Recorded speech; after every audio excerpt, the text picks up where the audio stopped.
Hey guys, this is Gundam Freedom, and today I'll be doing a review on the 1144 high grade Wing Zero EW. Wing Zero comes all molded in red, white, blue, yellow, and gray for the normal Gundam colors. The blue is just a bit darker than the usual blue, but the red is the same, the yellow is the same, and the gray are the same, as well as the white. As for stickers, the only stickers that comes with the kit are the eyes, the chin, the search eye on the chest, which is green, and then yellow trims on the shoulders, the blue circular things on the shoulders, the covers of the arms, which is blue, and then the front skirts, the blue area on the front skirts, and the red piece on the middle of the waist. I only used the eye sticker and the search eye sticker for the chest, as well as the sensors on the wrist. Other parts were painted, like the yellow on the shoulders were painted, the circular parts were painted blue, and then I also painted the wrist gray and blue. The front skirts I painted blue, the blue parts, and the red part on the top of the middle piece of the waist, as well as the white parts on the feet. As for additional details, the V-fin was changed into the high-grade Wing Zero V-fin to make it more detailed and much more accurate to what the line art has. I also changed the hands from the original polycap hands into a spare GFF Gundam X, I think, because they have the same size ball joint for the wrist. So I decided to just paint the hands from the GFF model and attach it or give it to the Wing Zero here. I also painted some of the details, like the gray parts here on the elbows, and some gray vents on the legs, and the white piece here on the chest area, as well as the collar pieces here, and the machine guns. Wing Zero comes with 4 sets of hands. It comes with 2 open palm hands, which came from the original GFF Gundam X. I just repainted them white, so they are much detailed than the normal polycap hands that came with the kit. So that's the open palm hands, and it also comes with trigger finger hands. They come with two of these. The other one is attached already on the kit itself, and it also comes with closed fist hands, as you can see here, and normal holding hands. As for the beam saber, this is the original beam saber that comes with the kit. It's all molded in white, and it's very small and short if you compare it to newer beam sabers. So I decided to not use this beam saber. Instead, I gave it an extra beam saber from the high grade Wing Zero TV version. It's much bigger. The handle is much bigger, and the beam saber beam effect part, it's much better than just plain white.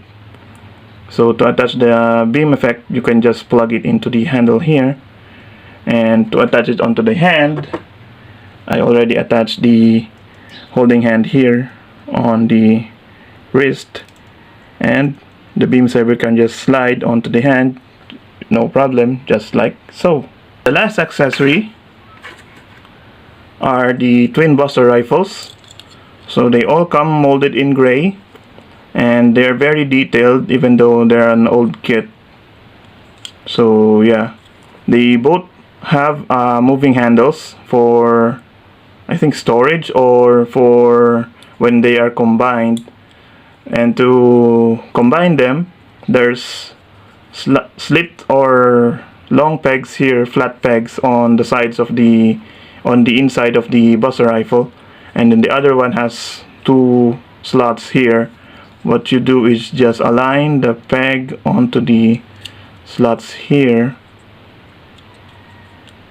just like so, and then store the other handle so that it can hold it with just one hand, because if you don't pull the other handle up, the Wing Zero will have a hard time holding both of them with both handles out. And to hold them, Just remove the beam saber here. Just like the beam saber, you can just slide the handle of the Buster rifle onto the hand, just like so. And it's light enough that it doesn't give the Wing Zero any weight issues when it's attached onto the arm, just like so. It has a single ball jointed neck, which lets the head go up about that far and then down that far, side to side just a little bit, and rotate about that far until the wing pieces here hits the chest Vulcans here on the shoulders. For the shoulders, I modified the shoulder here, as you can see. So what I did is I removed the original peg from the torso here. As you can see from this kit, the torso has originally a peg here from the body itself to attach the shoulder or the arm, but I modified the kit, or this kit, so now it can use the newer ball joint shoulders like the newer high grades. And this connector piece is from, I think, my Wing Zero, high grade Wing Zero, which is a extra Wing Zero that I have. So I just attached the ball joint from that shoulder onto the body here, and then the shoulder or the arm can just peg into the shoulder joint, and now it has forward and back motion from the shoulder itself, and the arms can move up that far, and then the shoulder armor is still separate from the shoulder joint. There's no bicep swivel because it doesn't have any separate bicep part, and there's a single joint elbow here which can bend about 90 degrees, and it also has rotation from the same polycap. And then the wrist is on a ball joint which lets the hand rotate all the way around and also wiggle. For the torso, there's a large peg coming from the waist up to the middle piece here, so the waist can rotate about that far.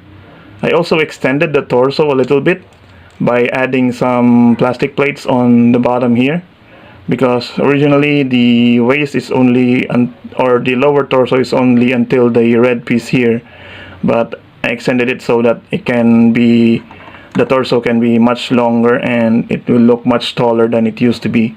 And this is the peg that I've said earlier, which connects onto the middle piece here, and it can rotate only about that far on both sides because the middle piece here is hitting the back skirt on the back. And there's also a little bit of forward and back from the loose polycap on the inside of the torso. For the wings, the smaller wings here are on a peg from the backpack, which lets it rotate all the way around just like so. And there's a C-clip joint here which lets the wing go in and out. And then there's another hinge here inside the black or the white part here, which lets the smaller wings go up about that high. And then the bigger wings, they're on a double jointed handle or connector here, which connects onto the backpack via a ball joint or via a polycap, which lets it move in and out and also rotate up and down. And then the wing part here is on the same polycap, which lets it move up and down and also rotate. For the waist, the front skirts are molded together so they can move about that far. Then the side skirts are on a peg so they can move in and out just like so, and also a little bit forward and back. The back skirts doesn't move, they're fixed pose. And then the legs are on a ball joint so they can move forward about that far, go back that far, out that far, and also a little bit of in and out from the ball joint. The knees are double jointed, so they can bend about that far. And then there's no separate ankle joint here on the ankle, so it's fixed post. And then the ankle's on a ball joint, so it can move up about that far, go down that far, side to side a little bit, and rotate about that far.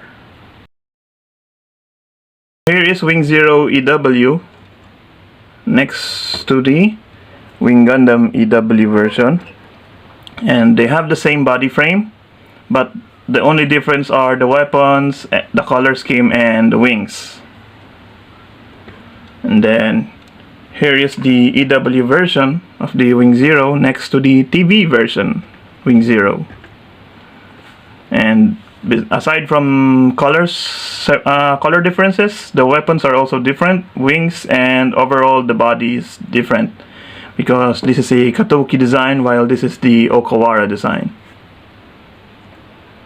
And last up is together with my custom final battle version of the Wing Zero. And as you can see, since I extended the torso a little bit of the Wing Zero here, it's a bit much taller than the original Wing Zero, which I didn't modify the waist area here. And the hands, my custom here uses the original polycap hands, so you can see that it's not that detailed and it's very thin, unlike the GFF version of the open palm hands, which is much thicker and much more detailed. So that's why I used it for my Wing Zero here. Overall, I really like this kit despite it being old. It's released back in 98 or 99, I think. So it really shows what the kit really looks like if you put the time and effort into detailing it up and repainting it and also modifying some of its joints, unlike if you just build it straight out of the box. So that's it for this review. I hope you guys enjoy it, and I'll see you guys again next time. Bye!